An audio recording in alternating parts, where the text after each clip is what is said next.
Talk diet series episode 13 iron for dogs. அனைவருக்கும் வணக்கம். Pets diary பேஜஸிற்கு உங்களை வரவேற்கிறேன். இன்னைக்கு காணொளியில் நம்ம பார்க்க போவது நாய்களுக்கு இரும்பு சத்து தரும் நன்மைகள், இரும்பு சத்து பற்றாக்குறைக்கான அறிகுறிகள் மற்றும் இரும்பு சத்து நிறைந்த உணவுகள், கூடவே இரும்பு சத்து அதிகமானால் ஏற்படும் ஆபத்துகள் பற்றியும் பார்க்க போகிறோம். இரும்பு சத்து ஏன் அவசியம்? பிராணவாயு உடல் முழுவதற்கும் இரத்தம் வழியாக செல்ல இரும்பு சத்து உதவுகிறது. இரும்பு சத்து இல்லை என்றால் நாய் பலவீனமாக, சோர்வாக ஆகிவிடும். இரத்த சோகையும் ஏற்படும்.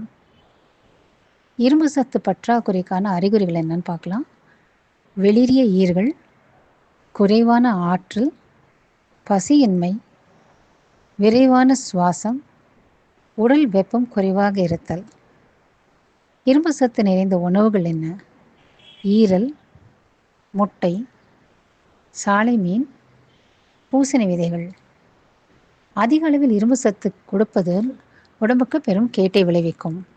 இரும்பு சத்து மாத்திரை அல்லது சிரப் போன்றவற்றை உங்கள் செல்ல பிராணிக்கு கொடுக்கும் முன்பு விலங்கு நல மருத்துவரை கலந்து ஆலோசிப்பது மிகவும் அவசியம்.